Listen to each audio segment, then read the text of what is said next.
you what kind of a phrase is this? What would you say? We'll have to name it somehow. 4 or a 5 or a 7 can be divided 3 and 2, divided 2 and 2. You see, now why is that important to know? There are so many pulses in the phrase. And these pulses, there are 4 bars and 4 pulses. And these 4 pulses have to be related to each other. In time, you have to feel as being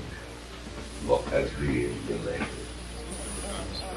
As no 2 tones, as no one single tone can have quality, 2 tones have quality. So it is almost invariable that you'll never find 1 bar as an amplitude. 2 bars is the smallest unit of motion. 2 points, yes. 1 doesn't move. Now it doesn't mean that every phrase, if the second bar is related to the first bar, you can also end on a 1. You see? But I'm going too far. If I have 1, what plus 2? If it's a simple 4-bar phrase, 2 does 1. 2 belongs to 1, doesn't it? So, how would you speak it? You say 1, what? Somebody. What? No, you say, no, this is 1. 2. Yeah? 1, 2. Or 3 do.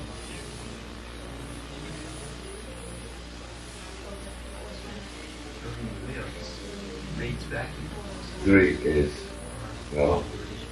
is the balance point to 1, isn't it? And 4, yeah, 4 bars is 1, 2, 3, more or less. A little more than 2, but not as much as 1, because then it would be a 1, wouldn't it? So 3, 1, 2, 3, 4. Now this is very basic. If you know that this exists, you also can find out where it does not exist. Because you can see where music does different things, you see.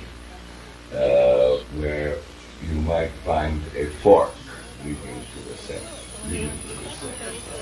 which already pulls you away emotionally from the start of 1 and then 2. But you have 1, 2, yes? Something happens to you. It takes you away from the Now, this is not just a matter of theory, it's actually what happens in music.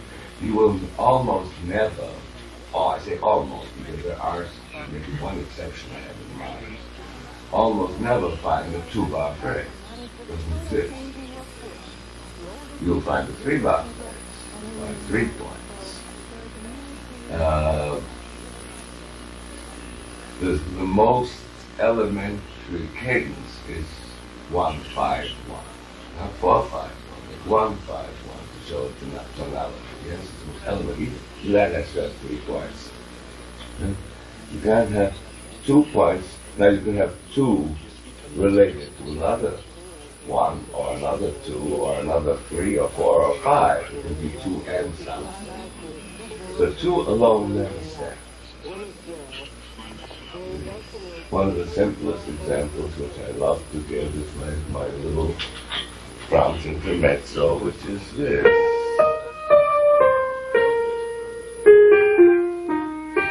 What do you have? What does that cry out to the dominant? Once we get back here, well, there are already 2 bars, and then there's the dominant again, who doesn't let you stop, huh?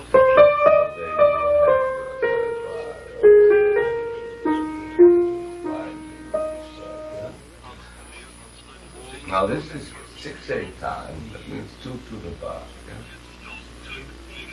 Now speaking of rhythm, pulse and feeling the pulse. What's wrong with this?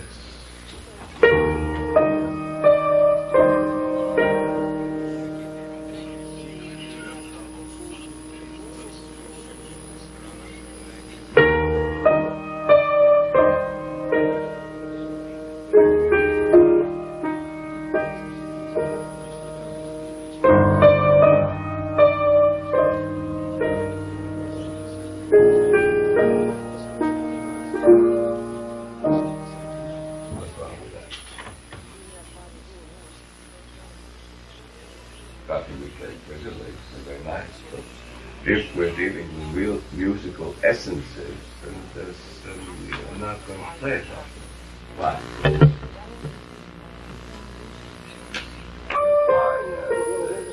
I'm not going to.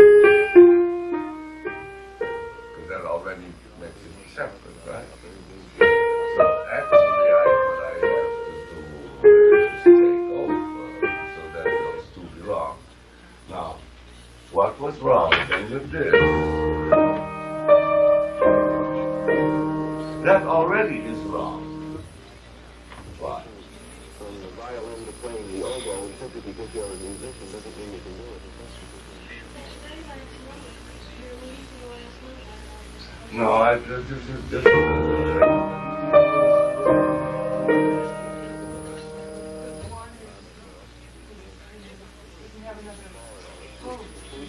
Well, it hasn't. You don't want to have the second part be as a pulse, do you? You want the bars to sound as 4 bars together. They belong. So that has to do with timing, doesn't it? Now you have to find your tempo so that you can feel the bars as they are related to each other. For instance, let's say this is an what is it? Moderato. Andante moderato.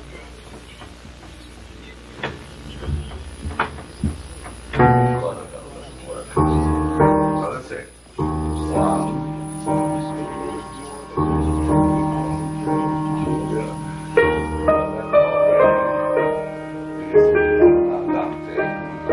Sounds like an allegretto. So we have to find our time, our tempo on the slow side and still feel one to the bar. Still feel that the bars relate to each other in time.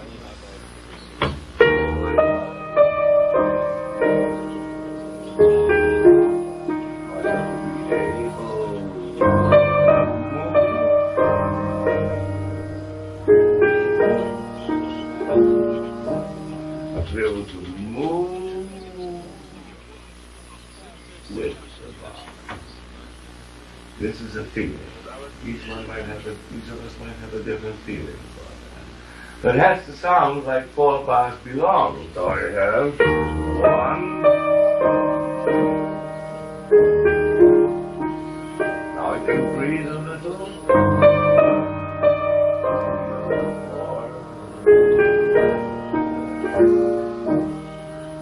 Got the Brahms pieces here? Give them to me. Let me show you. I want to take this lesson and really give you an insight into that for us. It only takes a few more minutes.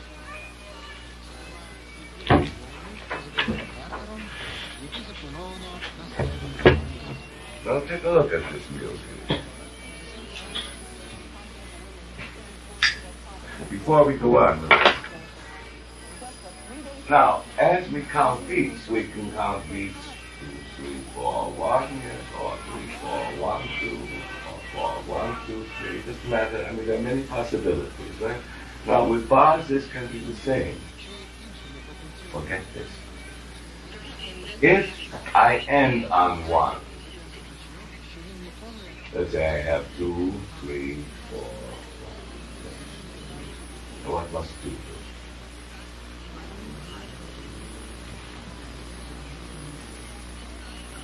Because 2 doesn't belong to 1 in this case, does it? Ends on 1. What must happen?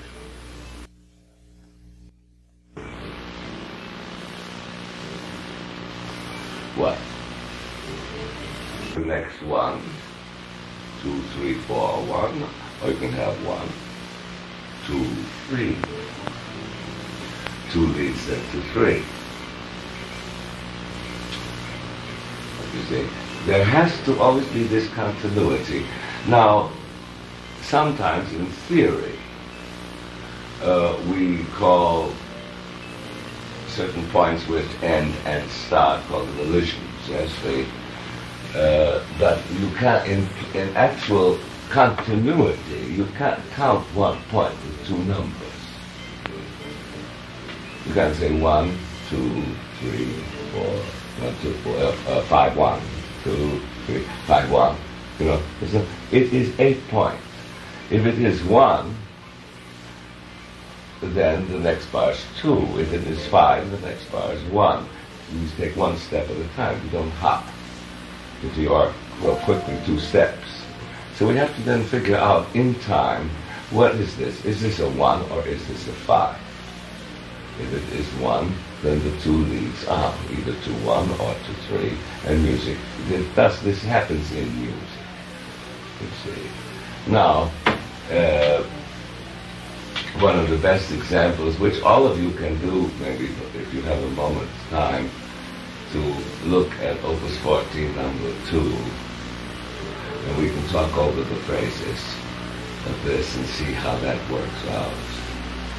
You can bring that to me. I'll give you until the last lesson this week.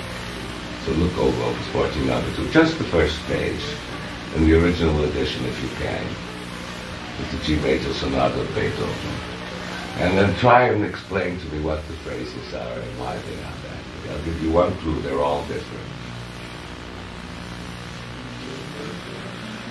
And if you can figure out how Beethoven develops his material,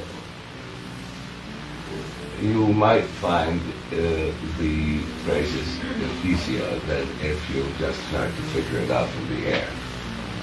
But if you can only figure it out from the air, do it as you will. You might even come together and discuss it with each other. It might be a nice little assignment to work together with. Yes? Now look at this first phrase. You see, here are 4 little slurs. By the simple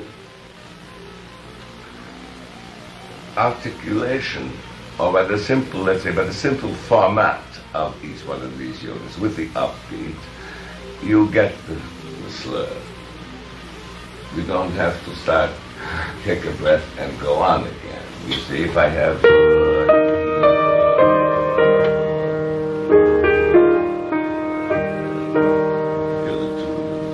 but they relate to each other. Now, the moment I will do this,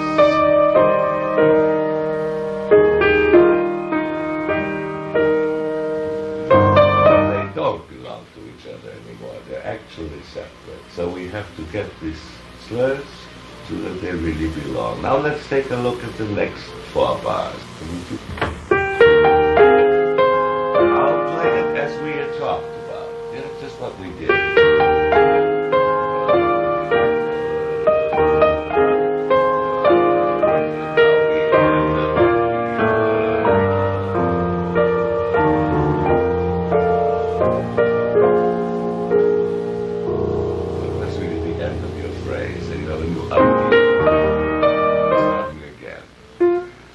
If nothing were written, that's what I would do. But here you see, the second bar, what I expect is this.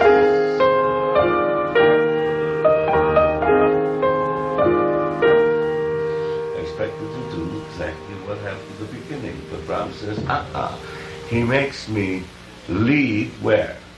Lead, when this is my word of leading, the words I use, leading means going to something, coming from something means starting. So you know my language.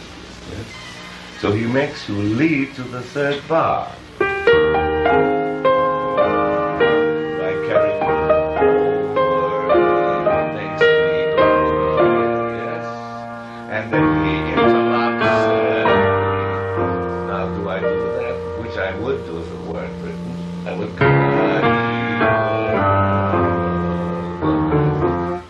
Brahms says this. He makes me go totally off balance. Which does what?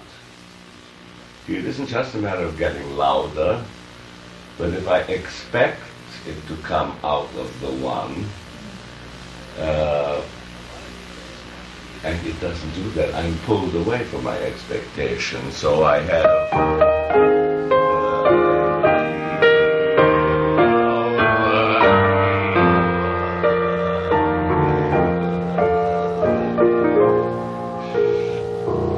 and there is no division, as there was in the first four bars. You see, first four bars are the division 2 and 2. Here everything interlocks, so there is no division, right? You see that? Now the next unit I would play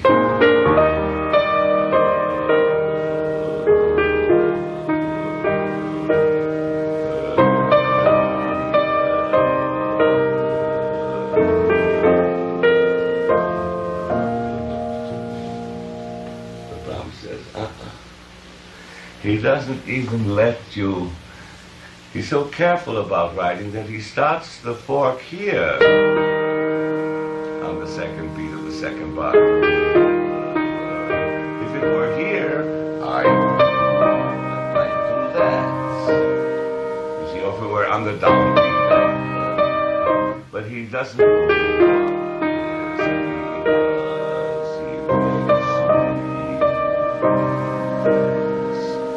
Why?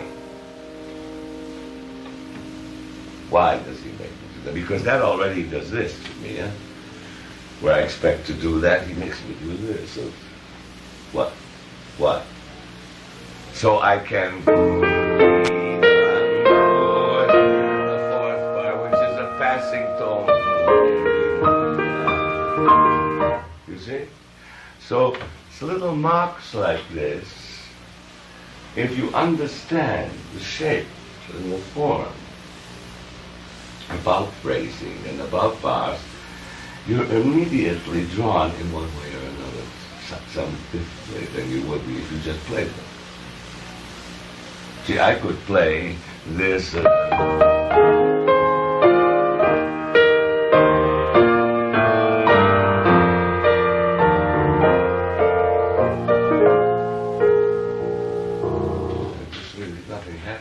Once I am pulled away from just the fact that I would like to fall, because this is what I know,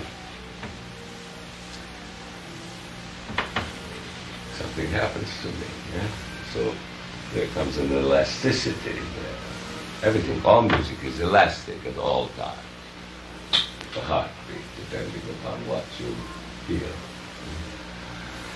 So all this intellectual kind of thing that I'm working on is very important in terms of studying. But when we play, we must think. We follow a path.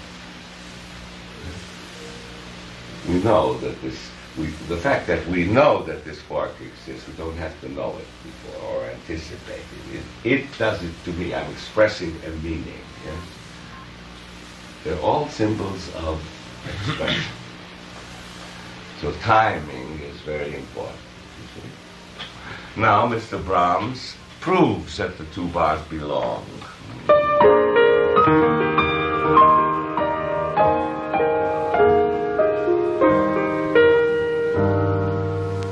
You see, only he compresses. You see.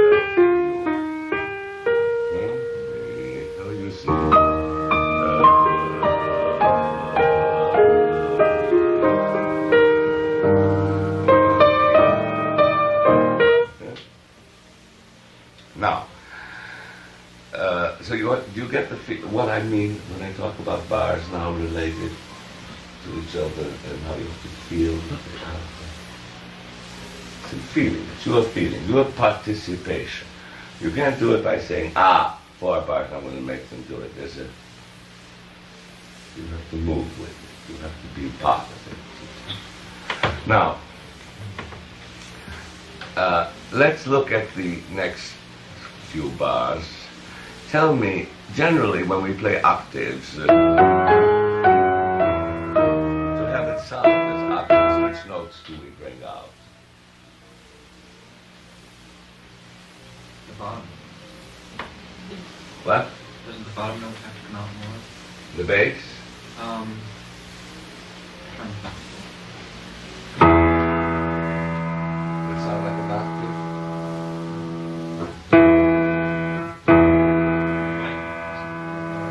What's the difference, right hand or left hand?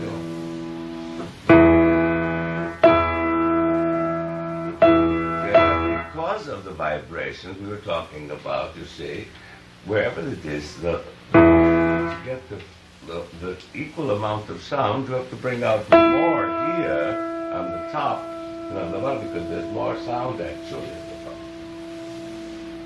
You see? So I would bring out the top voice in each one. But in this case, which voice do I bring out?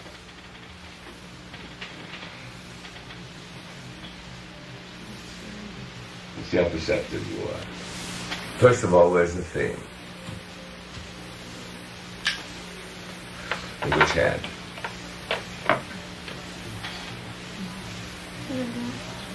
In the right hand? Here?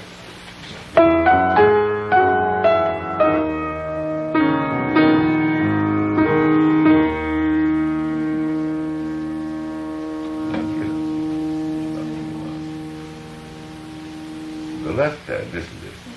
Now, which voice do I bring out? The thumb or the fifth finger or the bottom?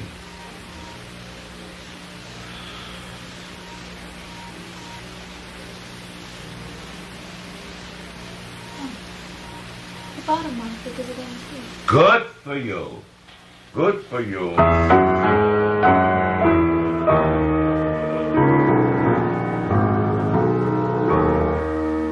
You see, that's a low. It is flat. This is there. If this E flat, I would bring out the sound. Very good. Very nice. Okay. These are the things I wanted to talk about. Now you'll understand a little bit of my language when I talk to you about leading to something or for coming from it or things holding together. That's what another the way you know is because you flat it over here, so you don't have an octave signal. I've heard this before, so I Yeah. Now, may I say to you, the fascinating thing about music is that it is so different, everything that you play, and that there's always a challenge to find out what it does. And we have then, the most important thing is to make the sound with our hand. This is a technique. And the technique actually of making music is not always the same as manipulating the keyboard. We can learn to manipulate the keyboard very well and not make music, but you have to work really more technically for all these different things. It's technically with the hand as an expressor. Always work for sound and for movement and for whatever you think. That's why you're thinking, to make sound. Now there are many things we can go into as far as that is concerned, which we might do as time goes on. Now remember, always one thing also is conditioned upon another. Nothing ever stands alone. You might get the sense of rhythm in this little Brahms piece and not make the sound. You know, you might feel and have a totally false direction. Now I'll give you an idea of what I'm talking about. If you would hear da-dee-ya-da-ram, da-da-dee-ya-da-ram, where would be the downbeat?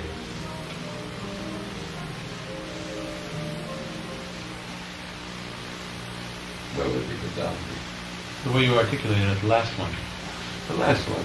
Da-dee-da-da-dam. Da-da-dee-da-da-dam. So you might have the tempo of the false articulation. You see, because it's one da-dee-da-dee-da-da-da. Starts. Now there are some theories and some books even written on the fact that every first bar is an upbeat. It's a bunch of nonsense. Because for good reason. They say music moves, so it must always move forward. It doesn't always move forward, it also can come from someplace. It's a false conception. The directions are infinite. That's why a composer will write a fork like that, you see, to make you lead on to the second beat of the bar. Otherwise you wouldn't do this. You wouldn't do it by nature. Either by nature or by knowledge of what a simple four-bar phrase does. So whatever you learn is experience. Never use it. Always recognize it, or find out what you don't know because of what you know. Very important. Could you just clarify one more thing, Mr. Shure, when you said in your language of describing these processes, you said that you say that to start is to come from someplace? That's what you said. If you start, It generally comes from someplace, unless it's written to move on. You can also start and leave at the same time. What about falling from one? Well, if you come from one, then you fall. But falling or diminuendoing, these are so specific. For instance, if I'm going to fall here,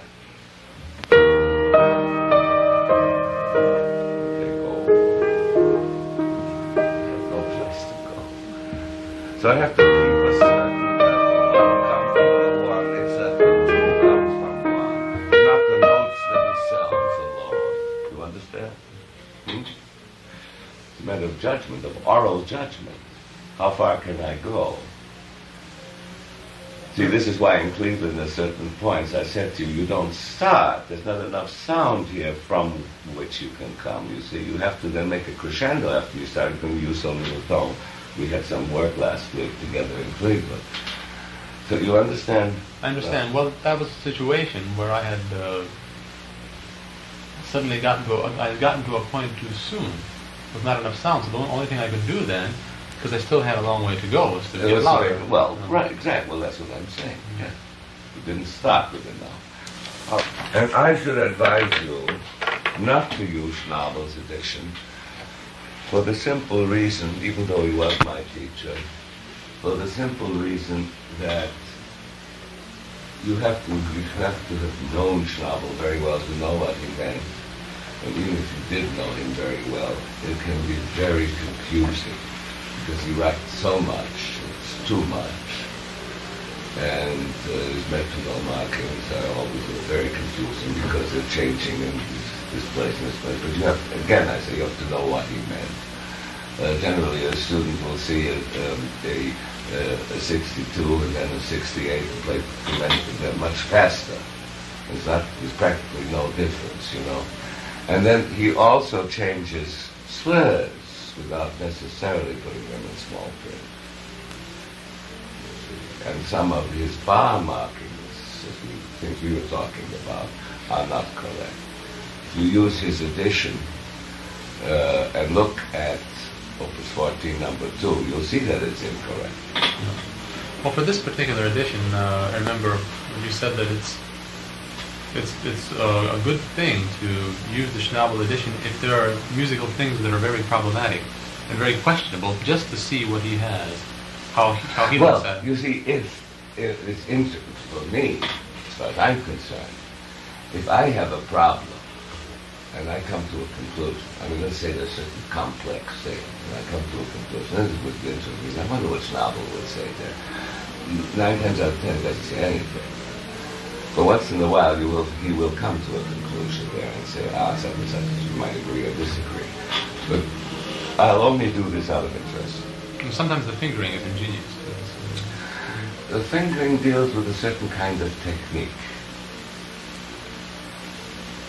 And it doesn't always fit everybody's hand because the technique is not the same. That's why I say it's a very good edition. It's much better to take an edition that's clean and pure. You know what Beethoven did, and find your own way of making that sound, or have someone help you to do it. Let's figure out, can you explain what is the basic idea here that he develops? What's the descending third, which recurs to the piece?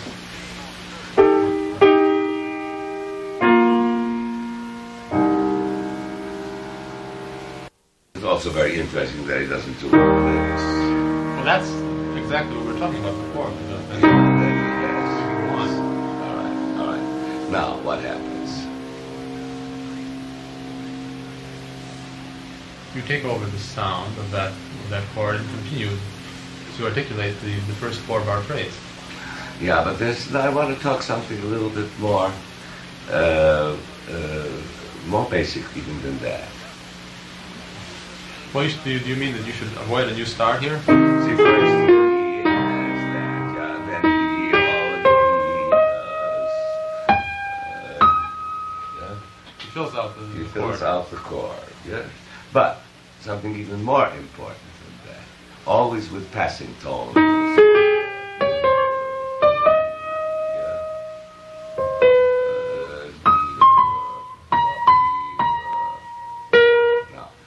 What's more important?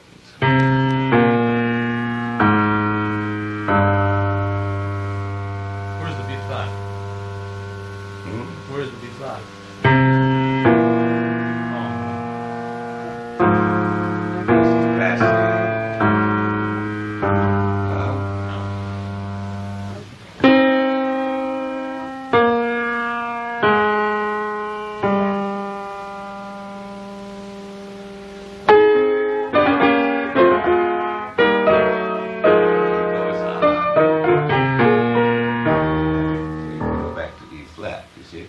So it's very important that you have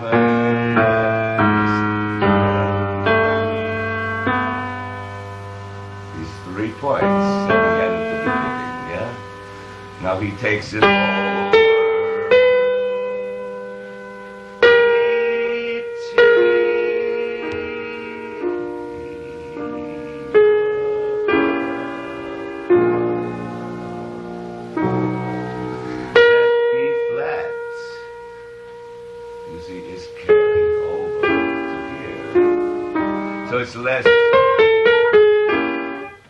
It's much more important to hear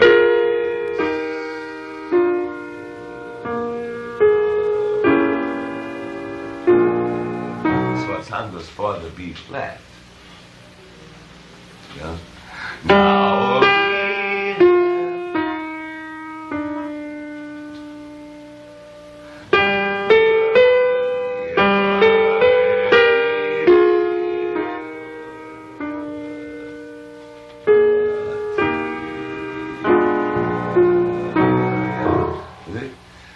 Now, to know that's not enough. You have to make it sound this way. Yeah? So that this bass really carries you to the G in the bass, not necessarily with a crescendo, yeah? But move in time so that you arrive at this G. And espressivo. The idea is of seeing as much as you possibly can and working to bring out this in sound. This is my main objective.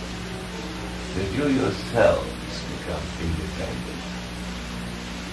You know, that you really start seeing, reading music for what it is, and using your ear in the process of practicing. I just have a very practical insight of the performance. Of course, the more practice you have, the more you perform. You're thinking now of performance rather than in what we are doing. Yeah. Now let me explain that to you. What we're doing right now is to try and get as close to the music as possible within our own limitations and practice for that. And then that becomes your reason for performance. see, the more you practice and repeat and repeat and play, the more the music can disintegrate, unless you have something to hold it, to control. In other words, and all the things you're working for, you don't think about, but you make as you're moving. This is the path you follow. You practice to make the music sound. You don't practice to get it as a reflex, actually, because what I'm talking about will never be reflex. You cannot express something today because you did yesterday. But if you do it for 50 times, consciously, with participation, and then the next time you don't, it's not going to happen. There might be a semblance of what you worked for. But expressing is what we're doing. I mean, this has to do with art. Yes, art is an expression. Expressing has to be conscious. Control has to do with awareness. And not reflex. Not getting it into your finger so that it goes. The notes will go, but what you say won't go unless you say. So what we're doing right now is to try to find out just how much there is to work for. It's an interesting amount, and there's still more. Then we work for that, technically, and then with feeling and with all the things that go into it, you see. And then, as you perform, it can be very spontaneous. And it must sound spontaneous and free. And very often the things that you do sound maybe back on the sale. Somewhat different. In degree, it might be. Everything is in degree. Every time you'll play it, it will be different. In degree.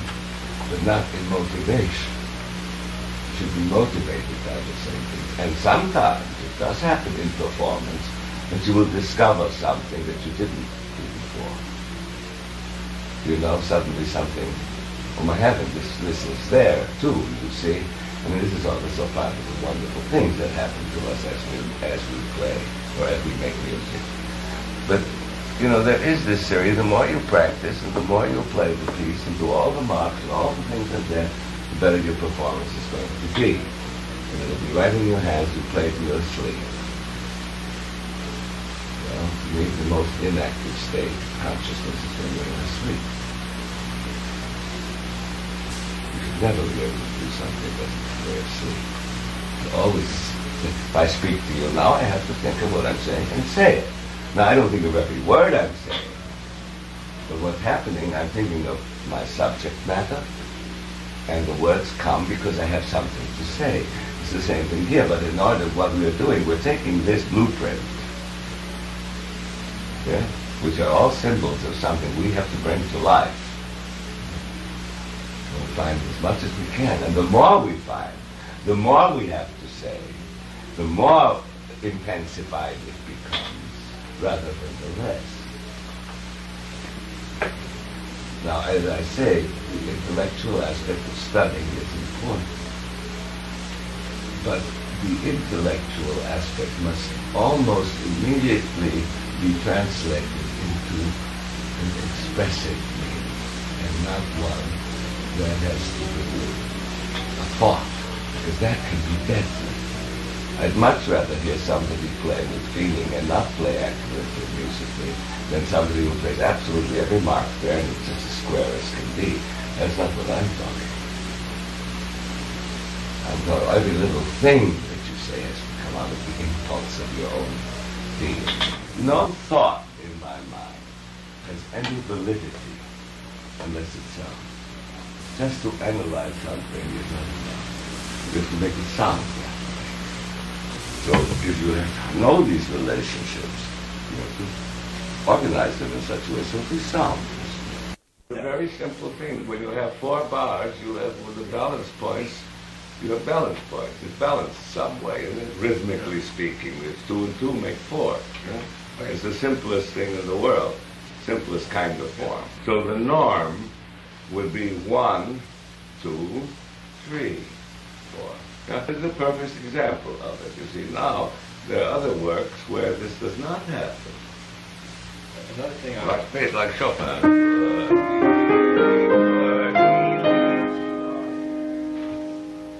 But he leads you on to there, so that the ballad is in the third bar still, but he's leading you to the third.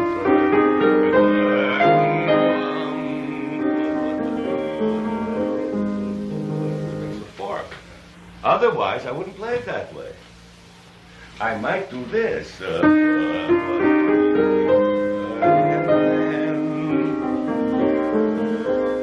he makes this also separate. So I would play it.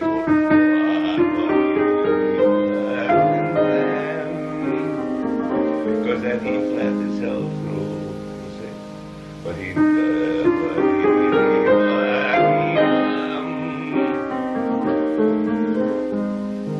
So it takes me away from the thing which I would normally expect from purely simple standpoint of form I'm talking, not necessarily intuition.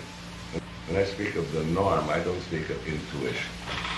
I think of the norm in form, in shape, in balance, in phrase, yes? Don't do what I do. Don't do what I do. Don't imitate me, and don't think of me as being such a good pianist that everything that I do is right. I could be also wrong. Think of what I mean and not what I do or say. Never practice in a way you're not going to play, even if it's a matter of change of finger. Because if you have a desire for a certain sound, then the technique has to be there. The technique is what expresses. Yes, it is the expression. If you lose sight of what sound you want, and what your directions are, then you get a bunch of notes, and things are not really clearly defined, and it can even sound difficult where it is not difficult, because it isn't positively stated. It has nothing to do with tempo. You can play it faster and stated positively. And if you follow the course of your intuition or your ease, then you get a bunch of notes. A little advice for everybody. The fact is that when we have to perform, so many of us feel, well, we have to practice performing all the time. Play for a lot of people and play through and keep playing through. You know? And this will invariably cause disintegration. Because the business of performing, if it is not constantly with awareness, if you play it often and you are aware and you say, yes, this, I have to practice this, I mean, something else. But if you try to play it, to get through the concert or to get through the piece, you're lost right from the beginning. It will disintegrate, I guarantee you. It will only not disintegrate if you study. And you make sure, as you are following your path, that things fulfill themselves. And in the process of studying, even if it's a day or two before the concert, this might sound peculiar. The challenge to really make a sound that you've discovered will cause it to be more controlled rather than less. Because this is again something else, something more to express, something which holds you, yeah? Where you take the time to say it. Time beforehand, if it goes, it'll be fine, you know. Or I have a concert, I better play it in that count first and then play it here, you know, or something just to get nonsense. Yes, sure, if it is done with the correct, in my opinion, correct mental attitude. I've seen it happen too often that things disintegrate in the process of having to perform. I mean, I've seen it disintegrate at the performance and before. So keep in your mind the sound that you want and remember what you're talking about. What does it all mean? Now,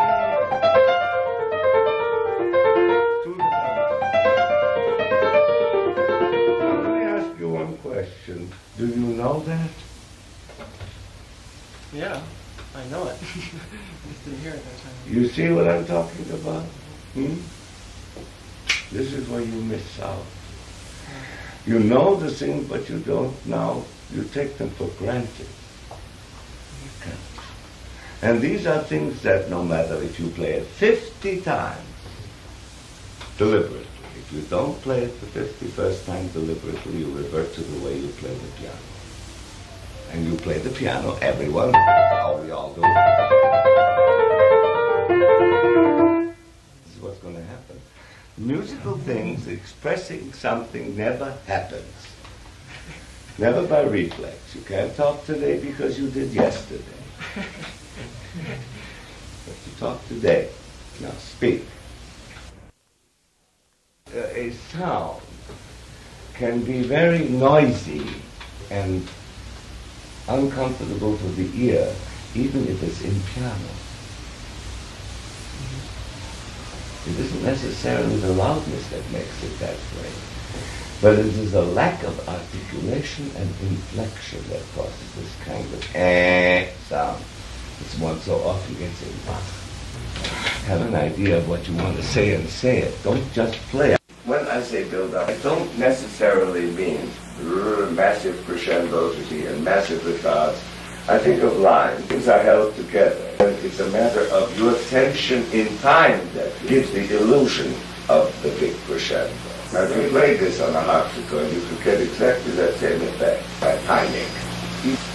Even though I am not one to follow totally traditions, but if you think of the music per se, not only Bach, but often Mozart as well, the dynamics are almost contained in the structure and the harmony, and the crescendos and diminuendos are actually not necessary. They're not inherent in the music.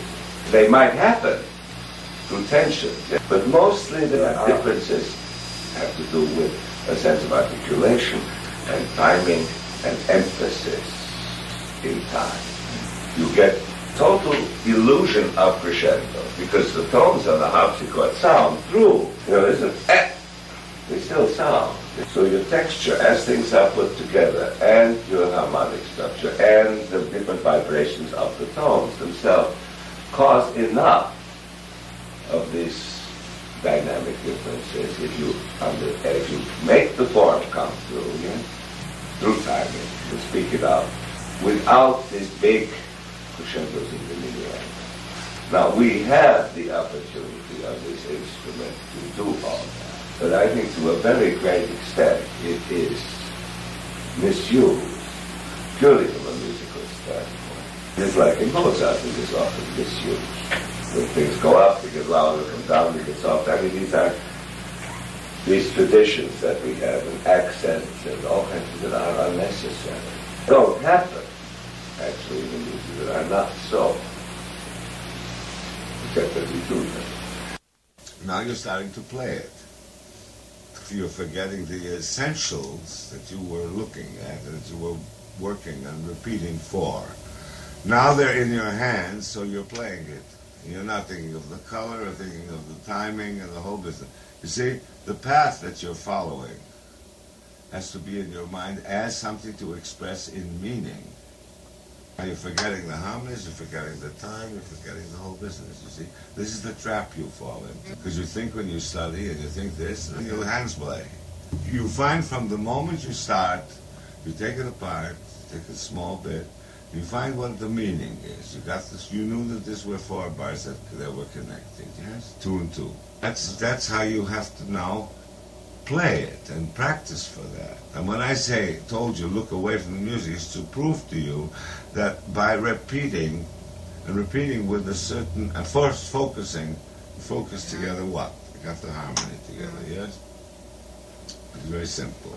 So, and then you play it. Well, you don't have to, don't have to look at the music then anymore. You are accomplishing everything at once. But you must remember that when you have decided upon an expression, that that's what you have to make your hands do. And not fall into the trap of what your hands do by themselves, but what you have to make your hands do. is part of the technique. What we're doing now is part of the whole technique of expressing that. You're learning the whole business, like I'm saying, right in there, yeah? So actually, from the first day, you really are start learning to express the music, be accurate. Only you take in too much, you go too far, and you're not accurate. You study. And each day you acquire more and more knowledge about the piece and become freer with it and follow the same path when you perform. And it becomes a reason. All these motions become impulses. Practice it with impulse and with a feeling for it. And from the first day it becomes your reason for playing that part. Never forget that the thing to do is at first always exaggerate what you see. Spell it out. If you had been on your own at this particular point, you probably would be at the end of the piece already, not knowing anything about it. Actually, every lesson that I'm teaching you really is a practice lesson, because I'm showing you what to do, telling you how to think. But some of the things I would not have to tell you if you practice with focus. It's not enough just to know. If you keep studying, not repeat to play it the way you did, but to really make it more alive and give it more substance. If this is what it means to me, this fork here, I couldn't get softer, could I? Or I couldn't just hold the level, could I? If I practice that sense of movement. That's why I say follow the path. There's no comfort, never comfort. There's always the purpose of the thing to make music. Comfort, what are you looking for? Comfort. So it goes in your hands, and that's what you've been working for. It's your trouble. You work for the comfort, for it in your hands, and then you can perform it. You have to go through these motions not as things anymore, but as expressions. Your hands won't move for you. If you expect because you did it, your hands are going to do it for you, no. You want the sound, and then you make then the hands move. Yes, want the sound, it'll move for the ear. But you have to make it. Now make the sound. That's the thing that you have to practice, because that's what causes the expression. The best thing to think of all the time is that every piece is a work of art unto itself, no matter who wrote it. And the style of a piece is contained in its own shape and form. Then you won't be stymied by fears or by ideas of, well, this one should sound that way, this one should sound that way, and so forth. You read music as a language, no matter who wrote it. I think you will find the palette by acting without more. I don't think you could find the palette by being impassive, or being passive. And sort of listening in retrospect. You can only find the palette by acting it out. And that's one of the most important things. That's why I say exaggerate everything that you see. And act out totally the sounds that you see. I mean, act them physically.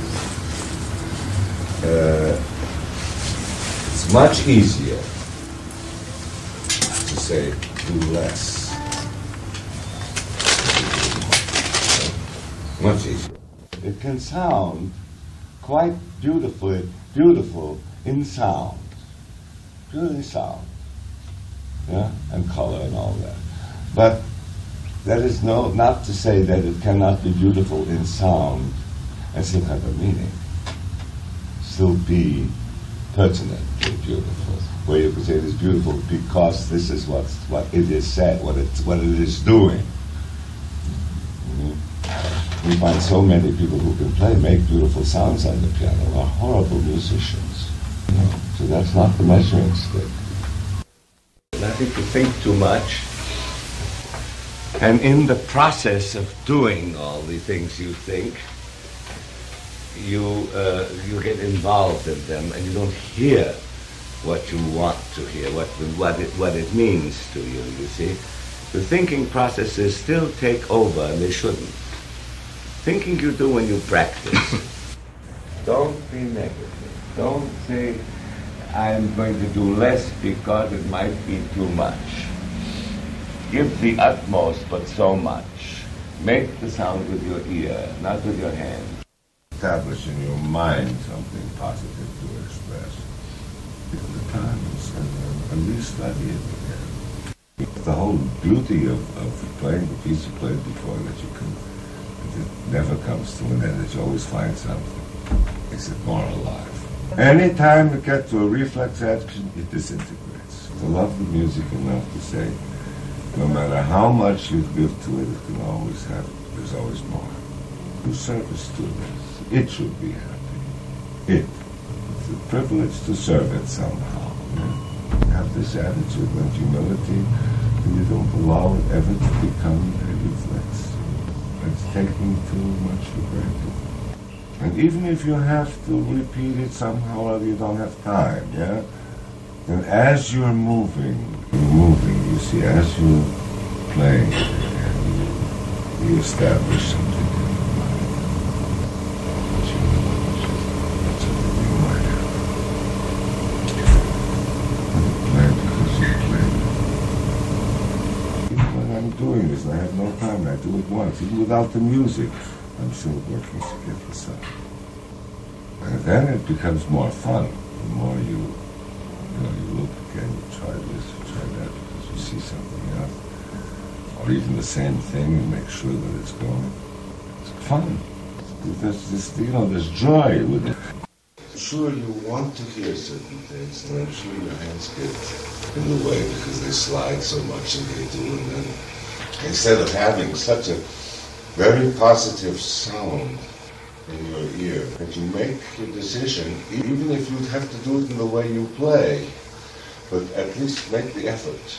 The effort to get the sound you want. And still get the feel of it in your hands when you have a sound in your mind. And you get to a better it's easy. You know, one very great danger when we mature is that we lose sight of very simple, basic things. We spell out less. We think we have to. We should spell out more. My idea about maturing is that I don't trust what I know.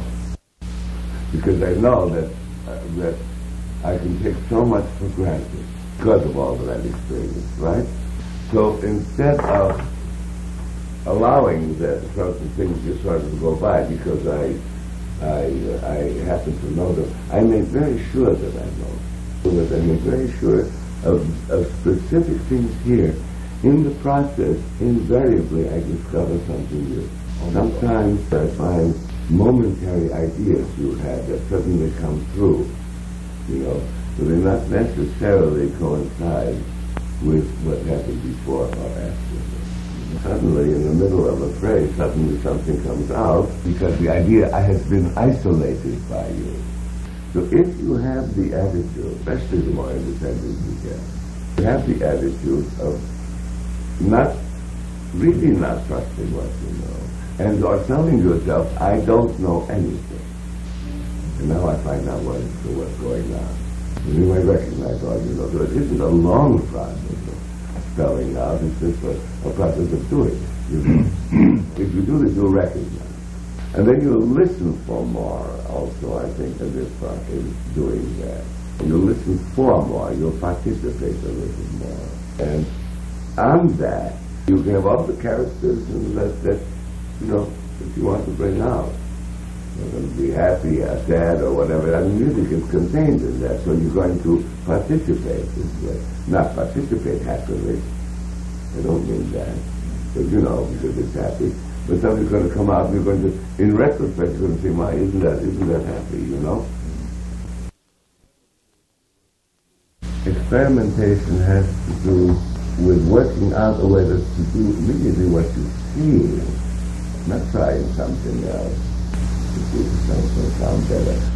I'm talking not so much of the degree of sound as your inflections and your divisions and your shape, and really just doing make it really is much more enjoyable if you really take the time to do it. Of course, it's more of a challenge technically, and it's the technical thing that you don't get.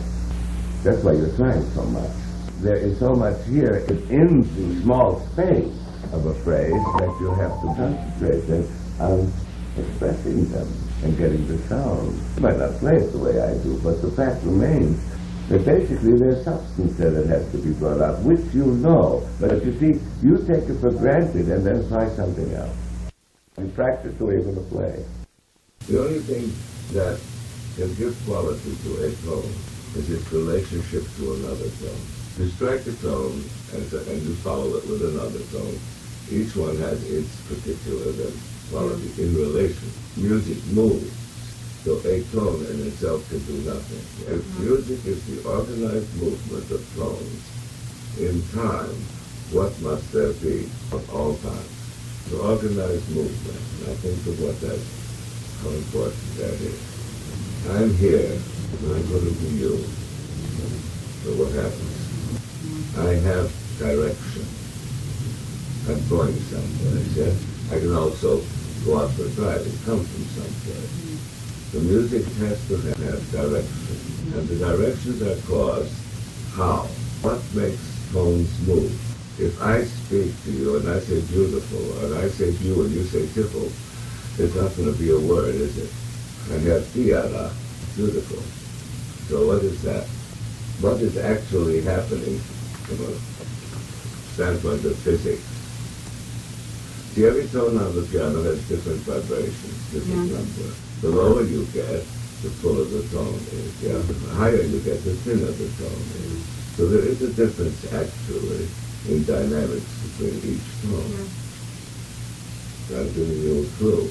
It is the dynamic relationship of tones to each other in one mind. If I play a passage, and you have to follow that passage through in a melodic line, actually, in order to get that, you have to have in your mind what I'm doing in order to follow through. You understand? Because otherwise it's a separate issue. But whatever you do, it has to do with one mind. Even if you play two notes, the relationship that you have to those two notes is in your mind.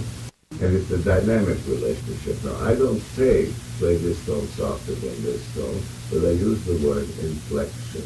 That means the way I'm saying the word inflection is the da-ri-ya. Yet I'm in one dynamic level. That's why I don't say softer or louder. So that's what's happening when I speak.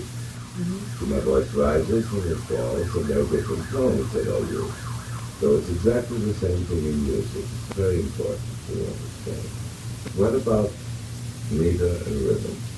Are they separate or are they interrelated? What does meter do and what does rhythm do? Well, if I ask you what meter is this piece in, it has to do with, with time signature, doesn't it? Say 3/4 time or 4/4 time. I mean, the meter really has to do with beat. It's very peculiar. There are a lot of people who say that what I think rhythm is meter, you know. You would never say what rhythm is that piece in. Say what meter is the working. So meter is actually has to do with beats and with divisions, metric divisions, 16, 8, quarters, and so forth. And what is rhythm? Rhythm is the pulse. Well, there's a pulse, but the blood flows. Blood flows, you see. So you have a pulse for music as well. And this pulse is vitally important because it brings the form closer together.